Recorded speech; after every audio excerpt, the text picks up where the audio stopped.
This episode is brought to you by Intellum. You know Intellum, we've had them on the show before, and if you've been listening to this podcast, you know that customer education leads to retention and revenue. So the Intellum platform gives you everything you need to educate your customers, partners, and employees on the products and services you sell.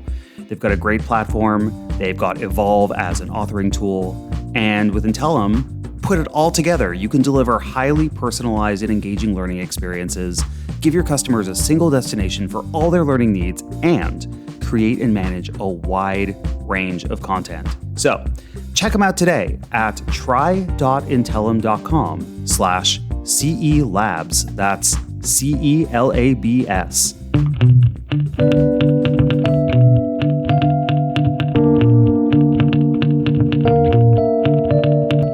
Welcome to CELab, the customer education laboratory, where we explore what? What do we explore? How to build customer education programs, how to experiment with new approaches, and exterminate the myths and bad advice that stop growth dead in its track. I am Dave Darrington, and this is a special episode today. I'm always excited for these. Welcome, Shannon and Michelle. Say hello to the audience. Hey. This is going to be great. Again, we're talking with Intellum today, and let's do this real quick. I always like to do the International Day of first, and then I'd like you to go in and introduce both of yourselves just a little bit more, so we know who you are and a little bit how you got to work where you're at today. All right, so here it is, International Day of the reveal. This is National Teach Your Children to Save Day.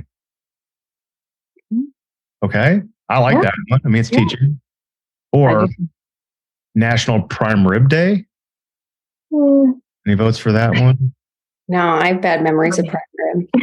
Bad memories of prime rib? No, where do you get bad prime rib? Well, oh no, never mind. I'm just confusing with ribs. I watched some really gross rib eating. Yeah, I'm just burned for life. Okay, there's more to unpack in that. And it's actually Thank You Thursday. So thank you both for joining us today, and let's go have fun with this. Okay. Yeah. Awesome.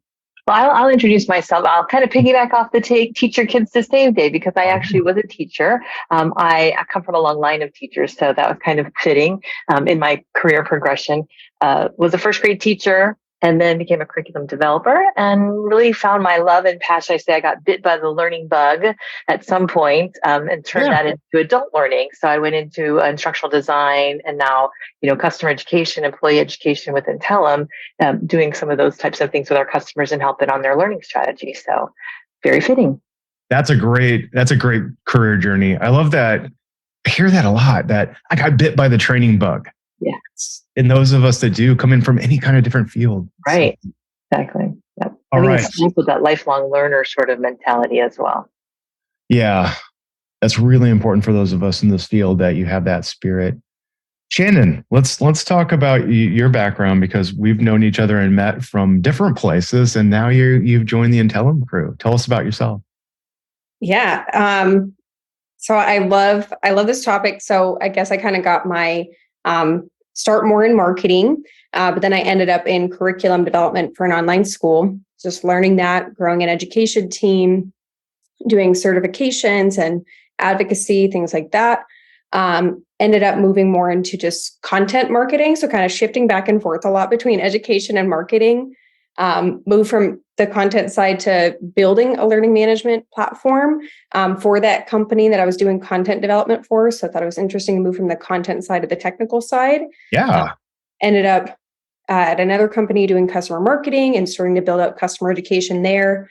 Moved into a formal customer education role, building out e-learning on-demand courses for customer marketers. Then back to marketing, customer marketing, for an ed tech company, and now over here at Intellum. So I kind of get to blend my role here is more marketing, but the education world. So love that combination of the tech, the content, and the marketing elements. You both present a fabric of knowledge and experiences, and you're well placed in a company that can use those to help people. And that that's really what we want to get into today. So let's talk about this. Thank you for that. I love hearing about these journeys in particular, because I think people that get into customer education have been called in a lot of ways. Because Michelle, you talked about, hey, I was in academics and I was a first grade teacher. Oh my God, you're the best kind of person to know what our customers are like, because, well, in a lot of ways, I feel like a first grader when I'm learning stuff. So, no, I don't want to do this, or I'm busy, or I've got, it's that adult learning is a lot like a child trying to get their attention. And Shannon, that marketing vibe, I think, is real important to bring through in this discussion today too. So we've got academics and education and marketing, and like how they fluidly all work together, because this field is so strange. It's so palpably different from, let's say, L&D. I know I was having a conversation with somebody about what's the difference of learning and development, between learning and development and customer education or organizational education or what have you. In this case, it's kind of like, in L&D, you've got this feeling like, well, you have to do the training. So now it's going to be, but we're always like, I say it's L&D is like fish in a barrel. It's not fair completely, but the fish aren't going anywhere. And I could kind of grab one out and eat it, right?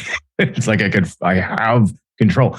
But in customer education and in educating a field, it's quite different, because now we have to get motivation and gamify. We have to do things and pull through your interest and to engage you in other ways. That's important. All right, let's start. I think I caught the thread. So let's get into this. So today, I know we've all talked. We've been really excited about getting things together, and the three of us, and as well as Robin. Hello, Robin. We'll mention you on this. Couldn't be here today, but we're going to talk about the Intellum platform. We're going to talk even more so about gamification, which is a topic that's contentious and fun. And I have some background in this because I used to teach game design at a university. But now we're all going to really geek out here. Cool. All right. With that, how about we start about some learning science, and let's talk about gamified learning. Michelle, can you frame this up for us a little bit more and set it up with the audience? Again, you're talking to your people here, customer education leaders, professionals, maybe a VP of CS. Yeah, makes sense.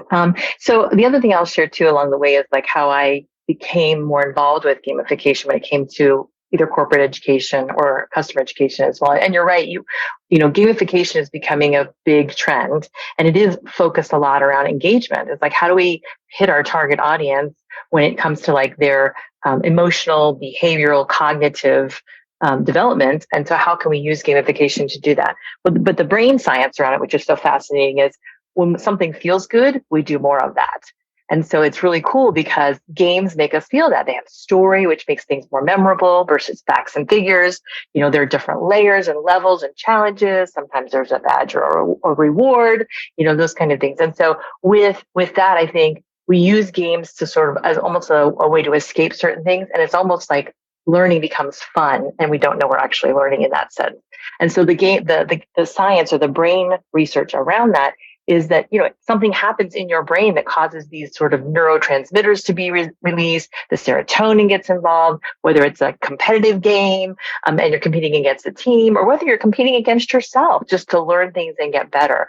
So some of those are the different types of things that we think about when it comes to the neuroscience, because you are either intrinsically motivated or extrinsically motivated. And these are the different components that when you think about gamification and learning, we need to consider. Okay, I got to interrupt right now because I love what you're talking about. We all do. This is yes, gamification. But I want to bring to the forefront right away before we go any further that a lot of times people call BS on it. Even me, and I'm a lifelong gamer and I love games, but then I feel like there's this word trivialization or like a deprecation of the value and the significance of an educational intervention or product that it once, like, tell me I'm wrong, but I have this feeling like if I go to you and say, you're my boss, Michelle, and Shannon and I are going to build this really cool game thing, and I'm all excited about it, and you're like, but Dave, like, what's the what is really the adult going to get out of this? Are they going to perceive this as being remedial or a joke, right?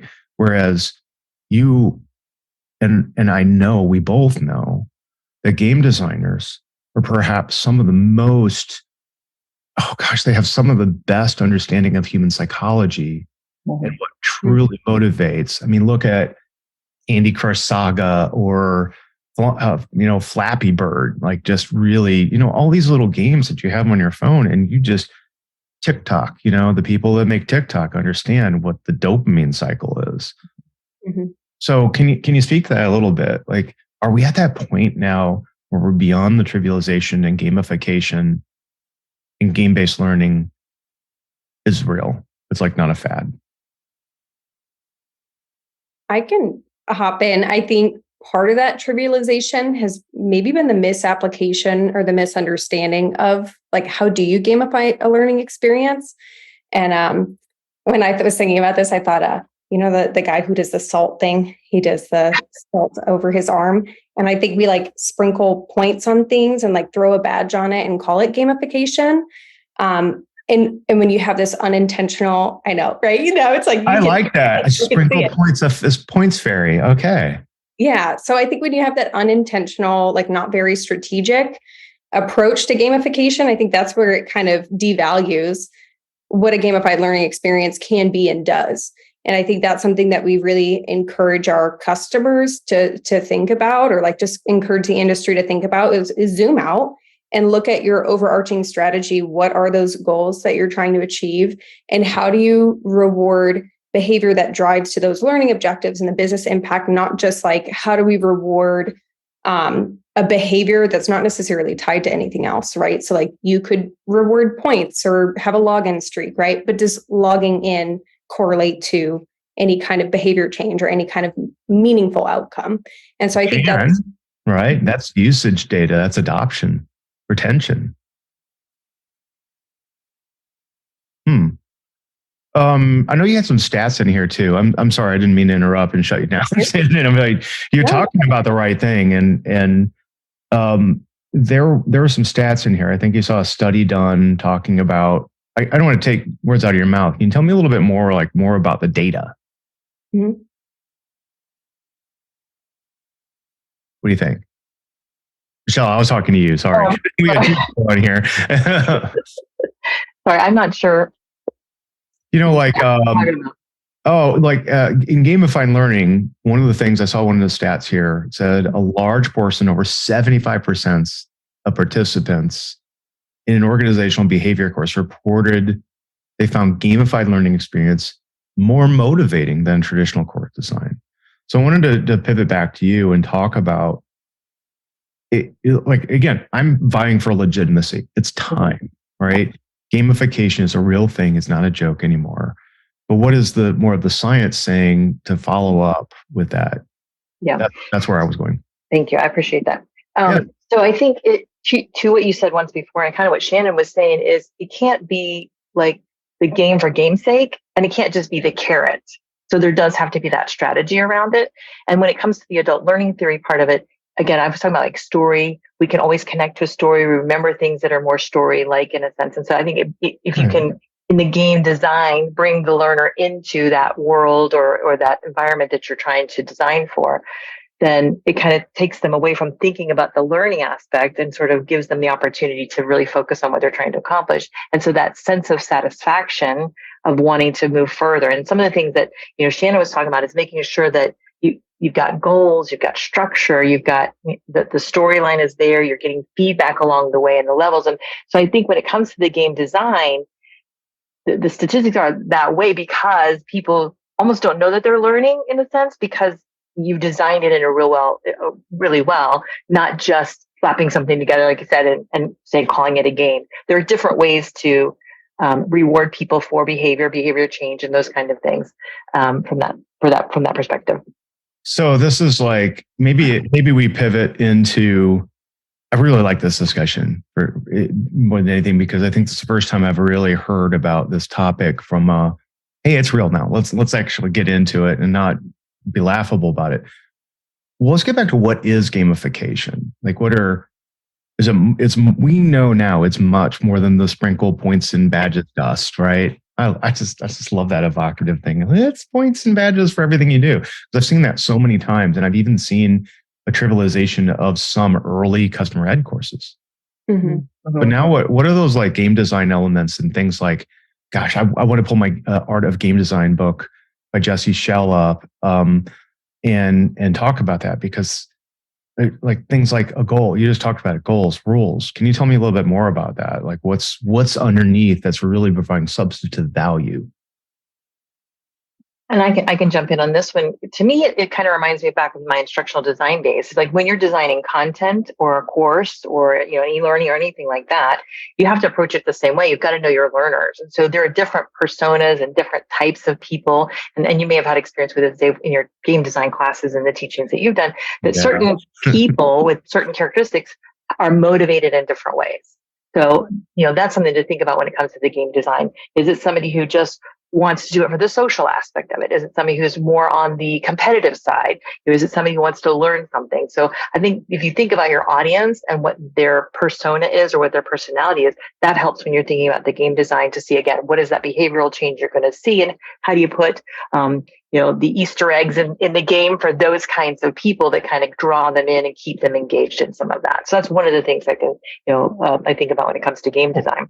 What does that mean then? So I remember this thing, I think it was called Gamer DNA back when I was teaching, and I would have my class do a little survey, and then we'd talk about that very much like what we're talking about right here. And I think then there was like the discoverer or the explorer, and the explorer just wants to push all the edges. It's like what I do when I learn a new product. What's the first thing you do when you get a new SaaS app? I mean, this is a soft pitch to either one of you. Yeah. How do you like to explore it? And like, I want to hear this real quick, both of you. Mm-hmm. You get a new app. What is the first thing you do with it? Shannon. Sorry. I jumped in. Michelle, go in, Michelle. I'm sorry. I was just like trying to lead it. I was just going to say, I am the learn by doing kind of person, and I'm very visually motivated. So my family just jokes because I have these like manuals all over the house of like my dishwasher and, my new printer, but I never read them. And I always just dig in and start learning it. And then of course I'll come across something and I'll go, wow, I've had my new phone for like 2 years. I'm like, wow, I didn't know that it did that, or this app does that, or did you know? And they're like, it would help if you'd read the manual, Mom. I go, no, I had more fun learning while I was doing it, that kind of thing. Yeah. So, Shannon, what's your style? Definitely similar, kind of go in, dig. When I'm logging into a platform, I think I'm trying to get a lay of the land. Like, what is the landscape here and where do I find what? I try to relate it to other platforms that I've used so that I can kind of get an idea of like what the basic functionality is. And then I'm more likely to go look for something when I get stuck. And because I'm like just a very social person, I love to read, so I'll read through a help thing, but I really just want to talk to somebody. Like I'll just go find somebody else who uses the same platform and say, how did you do this? Or how did you do that? Oh my gosh, you're just like triggering all these little neurons in my head right now when I'm thinking about, okay, you're doing the social learning thing where you go, Shannon, I'm very much like this. Michelle, I'm very much like you too. Commonly, I remember myself as a kid. And the thing that I love to do more than anything, home computers were just coming out. And I'd be at the Venture store in St. Louis and I'd see these things and like a moth to a flame and, oh, what is this? And I'd just start typing stuff and things would start happening randomly. And then I go, oh, like that hands-on exploration of something opens up the art of the possible. What could I do? But then you go into different modes. Like, again, I want to go back to the social learning thing. That's a play out of an adult learning playbook, right? What is social learning? It's Michelle comes over to my desk and says, hey, did you know? I bet you did know. There's this thing that you can do. And oh my God, can you show me that? Yes. And we sit down for 10 minutes and we have this vibrant discussion about this and that and the other thing. And I'm like, I did not know that.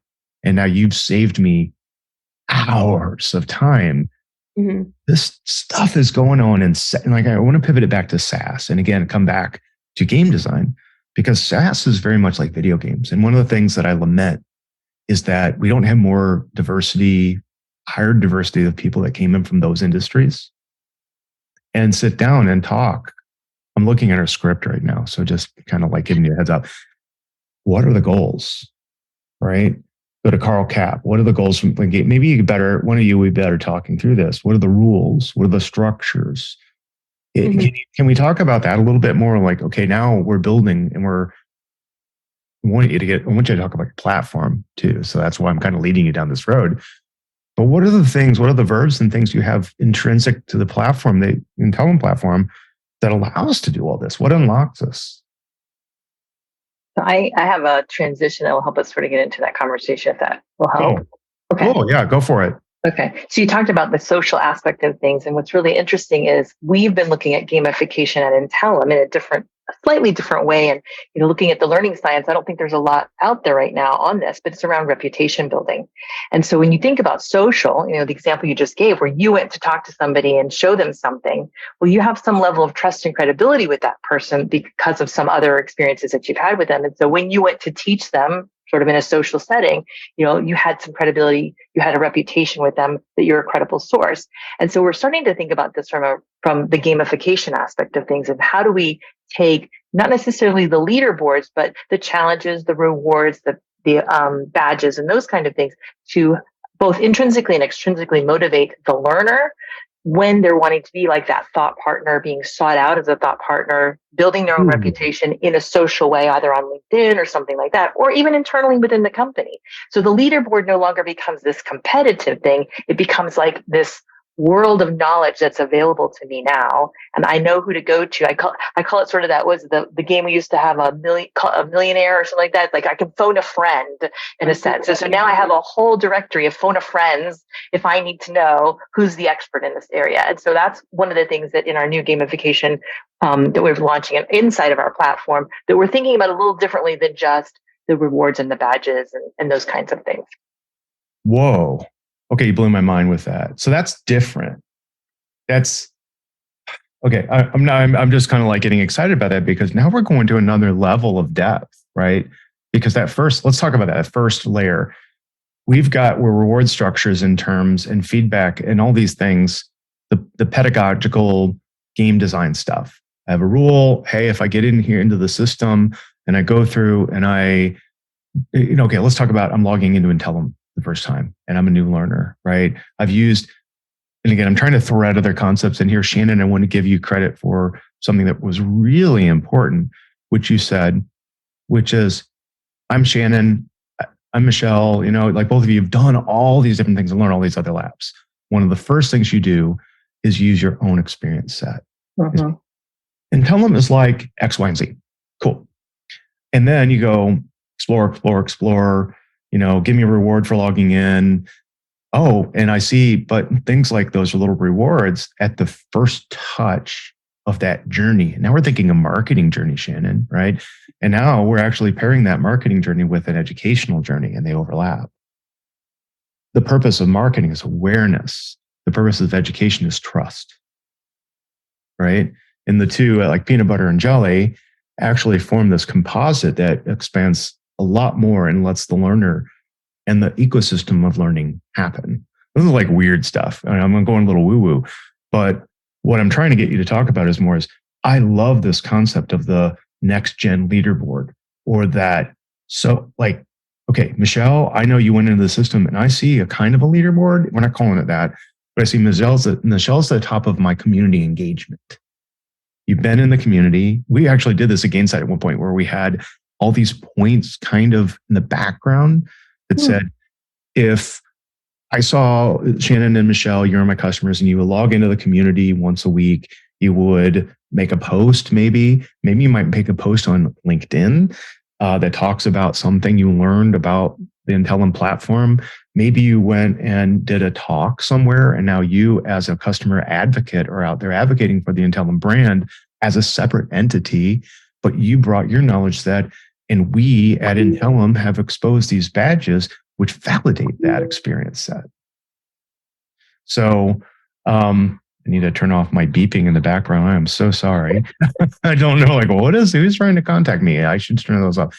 But you see what I'm saying here is that this is an evolution, a fundamental foundational evolution in all the game concept of gamification. It is not the same beast anymore. It's legit. Right. Mm-hmm. I like how you talked about, you use the words community engagement, and Michelle, you talking about like I think historically we've thought of leaderboards as like, who's the top? And I think that gets to maybe more competitive people who want to be at the top. But if you're also looking at it in terms of those, like, who are those people that I can talk to who have answered a lot of questions in our support forum or our community conversations? Who are those people that I can tap that know about different parts of the platform? So at my last company in our community, you could look for people based on areas of expertise that they had in the field or within the platform itself. If they really knew how to do importing well, or marketing, engagement, platform engagement, things like that. So I think it's like, how do you find people? Because it's not just using this platform in general. I'm trying to do this very particular thing. And when we think about how many different types of people might be using any software platform, or what objectives we're trying to achieve, is probably going to be different, like depending on who you are and what you're going in for. But really leaning on, learning is inherently social. And so how do we incorporate that into our learning experiences in general, but then also into this idea of like, how do we reward that? How do we recognize that? How do we encourage that? Because it is how we're probably going to learn better. And Michelle was talking about the reputation building. And I think we are seeing that. If you talked about LinkedIn, we're seeing more and more people kind of building their personal brand on LinkedIn. And I know one of our customers is looking at that. They're thinking about this concept of reputation and how do we help people become recognizable in their field through the learning that they do, kind of highlight that, which leans on like my customer marketing advocacy roots, like it all kind of blends together.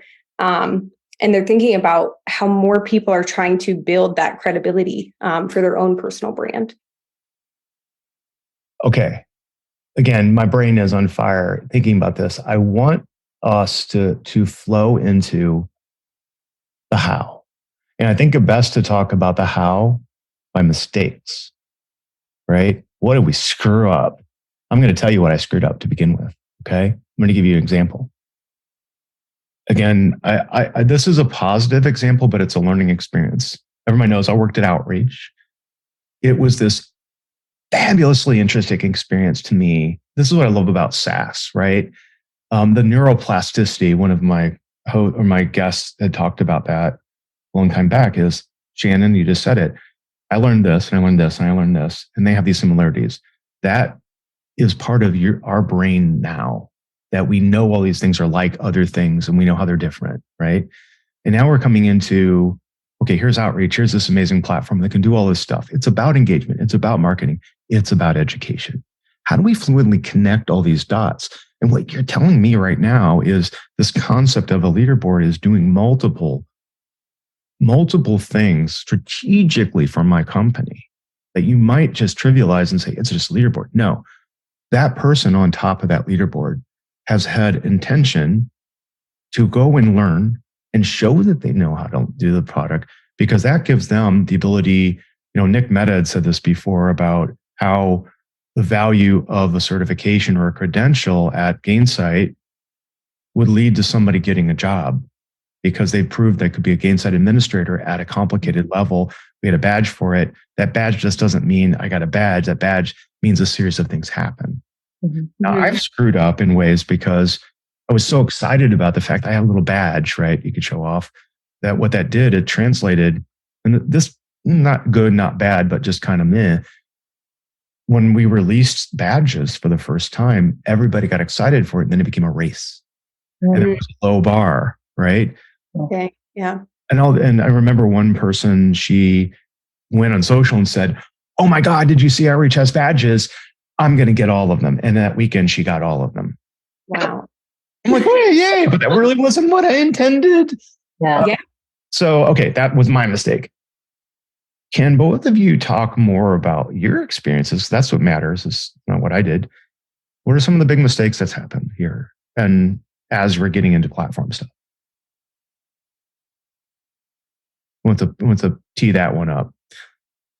Well, to build on what you said and what we were talking about earlier, I do think you have this, are we rewarding learning for the sake of learning, or like, are people kind of rushing to the end and getting the badge, right? So are we setting it up where there is a world where someone is racing to completion, not with the desire to learn or even apply that learning, but because they're clicking all the buttons and fast forwarding, watching the video 2 times? I'm like, that's me with like some security training. Hate to say it, but right, talking about earlier you were talking about L&D and how it's compliance and you're just kind of forced to do it. But I've had 2 completely different multiple experiences, but 2 stand out in my mind. One was really boring. And yeah, I'm watching the video on 2 times, 4 times speed. That's not even humanly possible. But like, you're like just trying to get to the end so you can cross it off, answer a question that like there's clearly a right answer and clearly a wrong answer. But then I had another one that was like really well done. It used a story and a narrative, and you were learning as you go. And there were some like things that you could select that were a little bit of a gray area where there wasn't maybe a right and a wrong answer, but there were different ways that conversation could turn out. And I was really thrilled by it from like a learning experience perspective. Like, wow, this is actually probably the most engaging, wonderful training where I actually learned a lot and really enjoyed it. It was like a sexual harassment training for work, but it was actually really engaging and wonderful because they were thinking about like, how do we engage people in thinking about this in this conversation? Wow. So you could use it for compliance, but I think sometimes we just think, well, people have to do it. But if you think about how do we actually engage people in important conversations, whether it's security or harassment at work or even like DEI, making sure that people are engaging in that learning in those conversations and not just like clicking the button to finish the thing. Yeah, and I will share because I've also seen the good and the bad, or the good and the ugly, that kind of thing. And I think early on, when game design came out, I think we were so excited about the possibilities of it all. It was almost like we threw everything in the kitchen sink in there.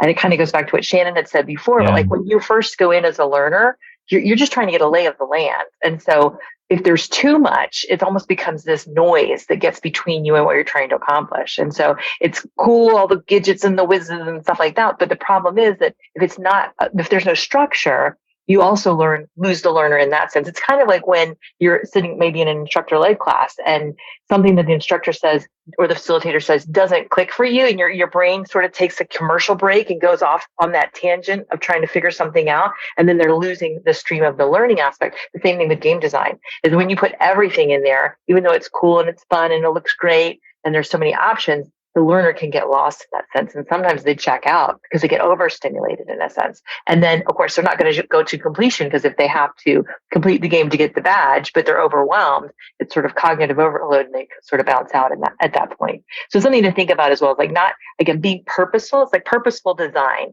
when it comes to game design. Not just the structure and the story and the goals, but really just what is the end thing that you're trying to accomplish and how can you do that in a clean and simple way, but still get your message across, get the content across to the learner. You know, there's also something to add on to that. I want to come back to the 2 points that you had in our script, but I also think about the concept of flow. And what's the person, Kiehl Chimiemska, I don't know, I can't pronounce it. I never could. I even taught a course on this. But this gentleman had created this model where if you think about an axis of, y-axis, x-axis. On this one is, I'm not going to get it right just thinking about it, but basically you have complexity versus time or something like that. And as you're playing, things get harder a little bit, but then they need to get a little easier, and then they need to get a little harder, and they need to get a little easier. And this is this herky-jerky experience that a learner has, which video games have very well, not just video games, all games have got very well mastered the concept of keeping the person in flow.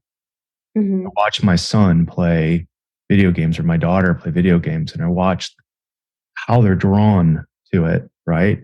And they're constantly being threaded.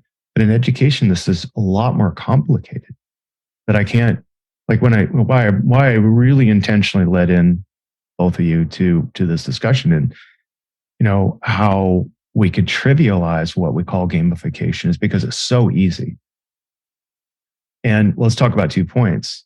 To obviate that, strategy, and then really understanding, I think, Michelle, you brought this out. What's your audience? What's their motivations? we can go back to the customer education manifesto and we talk about all this kind of stuff. We're leading with data. We're understanding our audience. We're going to them in the moment that what, and I was thinking about this. I want you to talk about the strategy and the motivation and the audience again. But something I experienced just last night, I was doing a compliance video. And I'm going to say it because I want to give the company props for doing this. It was Vanta, who is a big company that does compliance training. And this is the most fun little video I've seen in a long time. Just a llama, and the llama was talking, like, I love llamas. And he had me there. And then the llama was, but it was the motion, right? It was the timbre and tone of the character speaking. It was the things that were happening behind the scenes. It was things were brought in at the right times and I could grok them and go, oh, okay. I wanted to watch that damn video. Good job, Vanta, right? Because you made compliance training fun. But that's even more important for us in the education, the extrinsic, the customer. We're thinking about this topology of we're flowing inside and outside of a company. We have customer enablement, we have L&D, we have customer, it's fluid. It's very hard. And we have to use these same tools. So can you tell me a little bit more about, maybe getting started with this and how you would strategically approach gamifying something? What do you think? So I think, yeah, I do. Sorry. So I'm thinking back to my experience. So I didn't share this in my introduction, but I was in instructional design for about 25 years with Disney. And so we were right on the cusp in the learning and development team, right on the cusp of, when e-learning was becoming the thing, right? And we were a little cautious in the beginning and, let others do things and learn from their experience, their mistakes and sort of took it on. But we had the same questions, the same concerns when it came to game design. It's like, if everybody's just now starting out, there's really no best in show or best in class kind of example of how do you approach this. But being that it's Disney, it was always start with the story. You've got to have a story as a foundation and that kind of thing. So it was interesting to think about how do we take almost from a rudimentary perspective, we looked at board games. We said, how can we take board games and think about that concept of there's a story, there are rules, there are challenges, there are things that are going to require me to think differently. It's not like a race to the finish in a straight line. It's going to ebb and flow. There's going to be pitfalls, and how do I think about that? Because when you can throw in some of those challenges, it gets to the learner having to now think more strategically. So sometimes with compliance training, you're right. It's like a click through. I got to complete this. It's very mandatory. So we have to also think about from game design, how do you add humor? How do you, shake things up? And you sort of grab the audience in a marketing kind of way. You only have a certain amount of time to capture that audience. So there's a variety of different components, but the strategy is where you have to start, almost like thinking about how do I build a game? You have to start with the foundation of certain things and strategically think about how do I incorporate some of those types of things? Again, back to the audience, the motivations why are they there? What are we trying to get them to accomplish? And so I think to your point, I've seen some really great, even I think about the airplane, like used to sit there, be bored and listen to how to put my mask on when I'm, in the event of an emergency landing kind of scenario. And then put your mask on before you put on someone else's, and how they've really played off of that. And they've gotten a lot of humor. And I think it's really thinking about your audience. And like you said, at one point, using the data that you're seeing, that what can we do to make things a little more engaging? And back to my Disney example was, our compliance training got really boring in a sense of like when we first started out, it was the very typical dry, don't do this, be aware of this, this will keep you out of trouble, kind of things. And they were able to bring in, because it was Disney, actors who were well known, who could be humorous and make situations funny, sort of like office etiquette. Maybe Darth Vader walks in and you think, don't talk about these types of, right, exactly, right. Those notions of office etiquette and, non-harassing kind of environments, but not that they did that, but they have a wealth of opportunities to take that story and really draw the audience in with it. So I think there's some great opportunities, but it has to come down to strategy, right? Oh my God, I'm just laughing. I have to say this. I have to. I'm sorry. I'm not going to interrupt, but have you seen some of those TikTok and YouTubes with like Adam Driver and it's like the secret boss, undercover boss, Okay. where he comes in and he throws it in there talking about, oh yeah, that whatever guy he's terrible. And it's a whole Star Wars theme, but they're just talking about learning all this stuff. Oh, yeah, we talked about the evil queen. Like you want to talk about like having a difficult boss or having with difficult conversations. How do you have difficult conversations? And the person you're ready to have a conversation with, like the evil queen of hearts from Alice in Wonderland. We never did it because of IP reasons, but it was very funny to think about what we could do with that. But that's cool. But actually it matters. I mean, you think about working wherever you are, if you can introduce that humor and that. I think that's where L&D has been deprived of fun. It's not because we're like, we'll just get through this. But the conversation, I really like what you're talking about how you're trying to enter into a conversation. And now I'm thinking about more of the tooling that's coming out. I'll mention some of the ML AI platforms. One that comes off the top of my head is Bongo, which is an enablement platform for a lot of sales folks to do training conversationally, but then get tips and stuff by that system.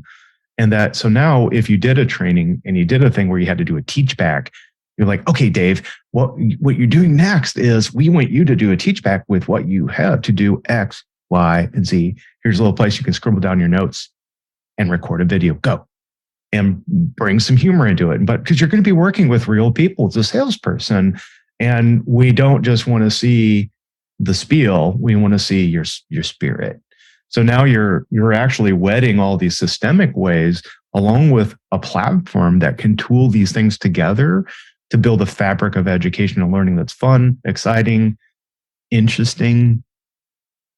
Okay. I'm saying it like that because I think it's time. Let's talk about the platform and what you're doing special and what's your secret sauce. And like, that's what we're here to talk about. You set the stage. Now we see the tone and the direction where you're kind of headed. Tell me about Intellum. Tell me about your culture, and tell me about how you want to express yourself to the world, to our audience. That's a lot. My processor brain is like,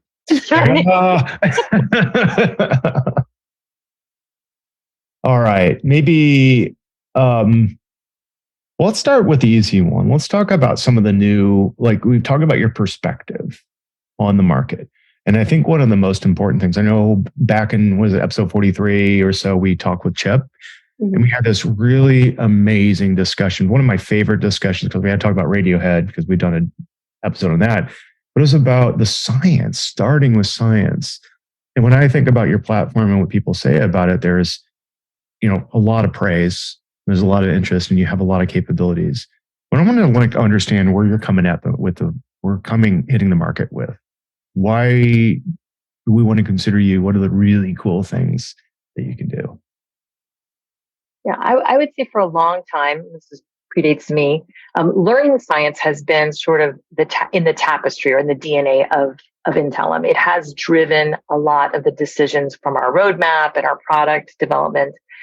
So I think having a dedicated focus to that has really helped. We've even done it in a way where we have a point of view on some of these things, but we're also sharing it to the greater learning community. So it's not just for our own development perspective, but also to help further the learning community when it comes to the learning science around learning or ed tech or, like even gamification. Even our roadmap this year, we're talking about video apps. And so that's something else that's like sort of like a behind the curtains kind of look, is that how does video play out as a delivery mechanism in learning, and how is that changing? Especially when we're all remote now and people are consuming more content in video format. Think about like my day, you used to go to YouTube to figure out how to fix something. Now you can go to TikTok and learn how to do something as well. And it's shorter, bite size, again, humor, there's all kinds of things that are in there. But that's where I think the learning science is also, it's informing the product and the roadmap. It's informing right now in my role specific, because I'm focused on learning strategy. It's helping me as a former practitioner to help our customers use our platform in a different way, and to think, how can they be more purposeful? How can they be more strategic? Talk about acquisition of their learners, talk about the engagement that they need to have, look at the data to find out what's going on, and take that information in a way that kind of draws back to everything. Yeah.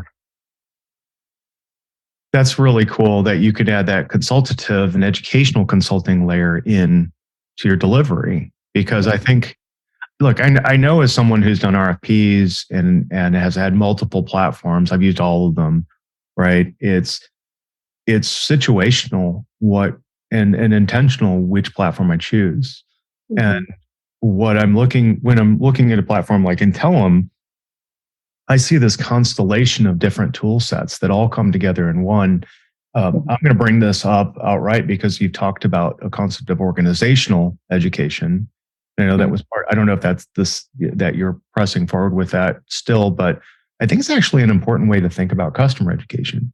Organizational is that matrix or topology that is inside, outside, and upside down. It's all the things, right? Whereas I think in customer education is part of that fabric, and we have a piece. Mm-hmm. Can you talk a little bit more about that and how that is important to your culture?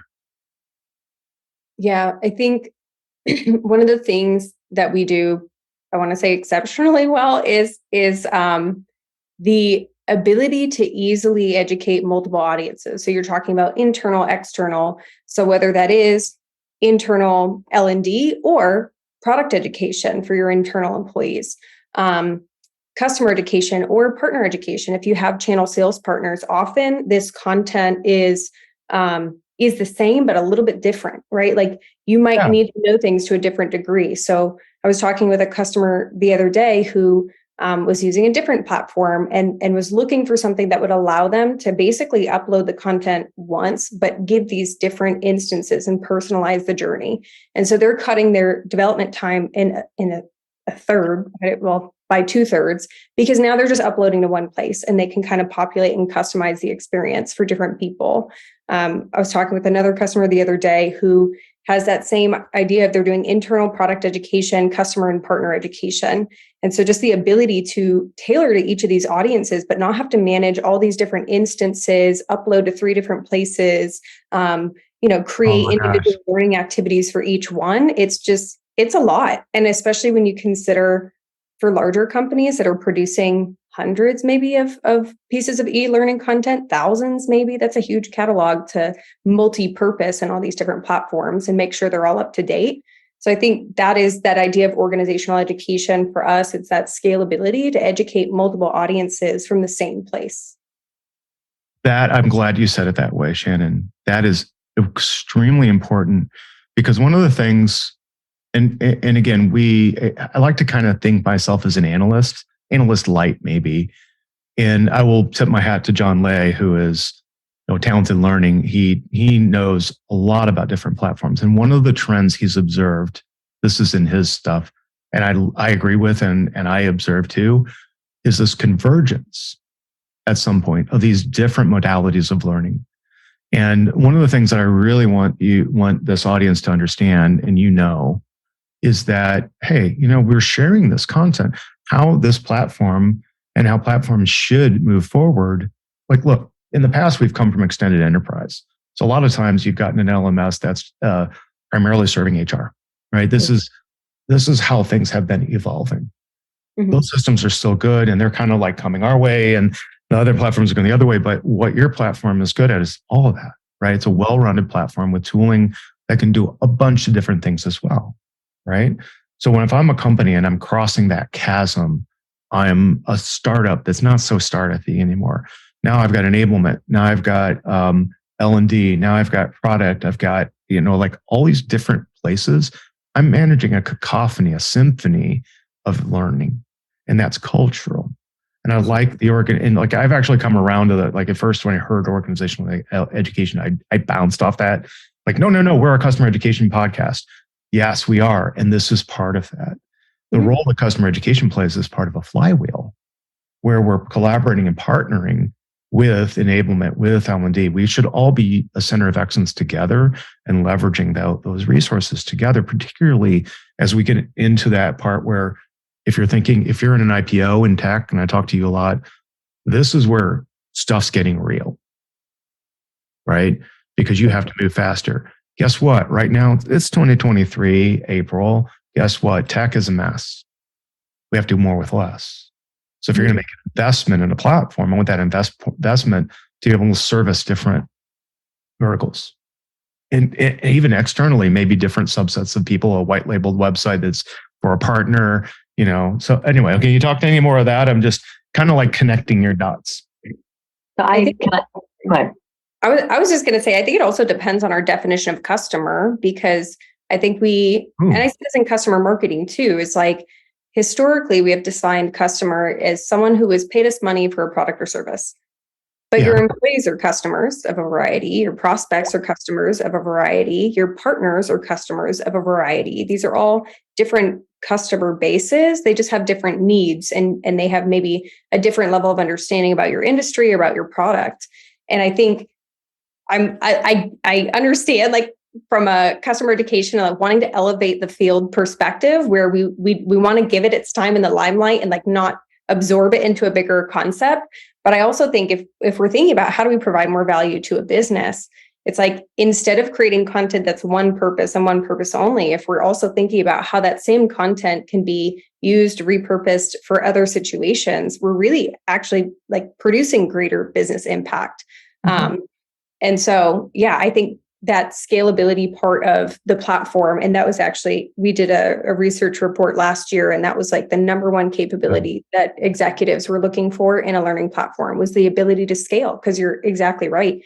It's not just 2023. For years, we've been asked to do more with less, and we can only do that with like a strategy and a technology to scale.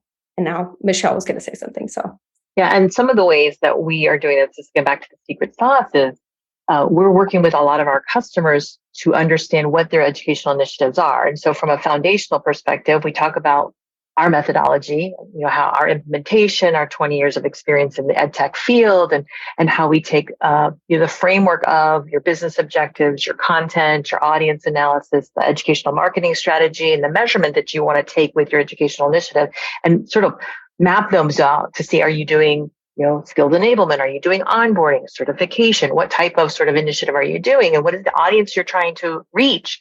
And what is that outcome that you're trying to come to? So we're working on this Intellum framework with each of our customers to help them map that out, because I think then it gives them a better opportunity to see long-term some of the trends and the data. They see the scalability to what Shannon was saying is a lot of times there's an opportunity. I had a conversation yesterday with one of our customers, and they said, yeah, we've got a knowledge base that's outside of our current platform, the platform they use with us.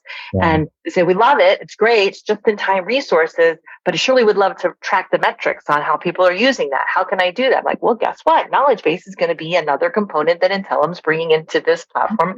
So we are sort of this one-stop shop in a sense. And so with gamification and video app player, and then eventually knowledge base, we'll have all of these different types of delivery mechanisms, tools, and initiatives all living under one house.